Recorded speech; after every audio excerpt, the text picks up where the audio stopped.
everyone! Good to see you again. I am Ayat. And I am Samsuria Mabiola. Welcome to Story That I Believe But Never Proven. Okay, tonight we will talk about myths.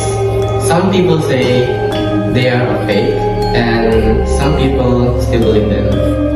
Yes, that's right, Aya. These myths are usually passed on to generation, from parents to children, and from grandparents to grandchildren. So, eventually, it's more than some, these myths are still very much alive to around us. Tonight is special. We have real stories from people who actually believe. So, tonight we are joined by two guys who are ready to share their stories. So, welcome our parents, Mita and Alvina. Hello Samsuria, hello Aya. Thank you for having us. Okay, thanks for coming. I hope we can learn something about tonight. Okay, first let's start with Pina. What myths do you remember the most? For me, since I was little, I often heard the myth about not going outside when the sun set. Parents and people in my village always say that all the time, and supernatural being to roam, and the children must be inside at home. So it wasn't just a story, a told us or twice. No, we were reminded almost every day. If we were outside when the sun set, we get scolded. And even now, parents always shout at their children to come inside at home when the call to prayer is heard. Okay, how about you, Alvira? What myth did you heard most often?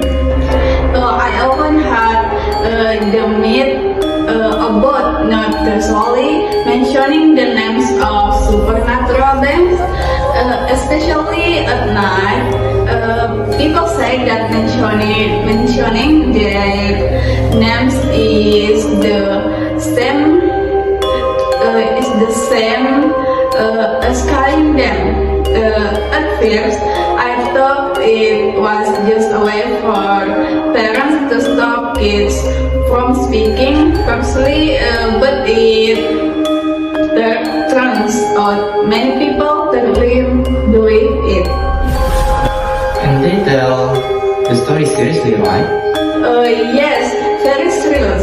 Sometimes they are even told in a scary way, which makes children automatically feel afraid. So, okay, now we are moved to the most personal experience. So, Alvina, do you have experienced something you actually related to the sunset myth? Yes, I have, and I still remember it clearly.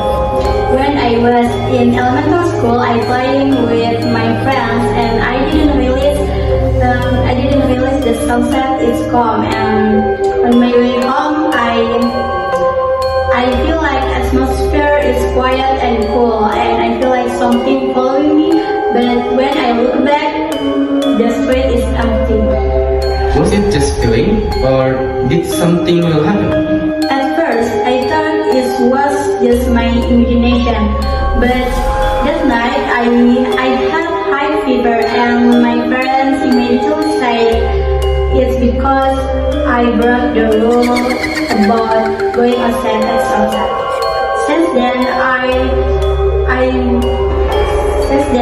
I've been more obedient, and wherever it feels suggestion or something else, that experience feel traumatic.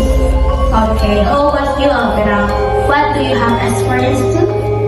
Yes, when I was in junior high school, I once joked with my friends by mentioning the name of a supernatural being. I thought it was just a joke, but that night I had a strange dream. I feel like something was watching me. The atmosphere was dark, and I woke up feeling uneasy. happened next? Do you still joking about it? Not at all. Since if been more cheerful with my words, even if it wasn't truly because of the myth, the experience was enough to make me stop. Okay. Do you think it's real or just parents protecting their kids? I think it's mix of both. Some myths are probably correct to keep children safe, but some experience is difficult to explain with logic. I agree. Even if not all myths should be believed, but it's better to be respectful and conscious than to underestimate them. So those were the story about myths from us tonight. Yes, take the positive lesson, learn from them, and do things that will put yourself in danger. This is Ahyar. And this is Surya Fabiola. Goodbye. Goodbye. See you next time and be careful at night.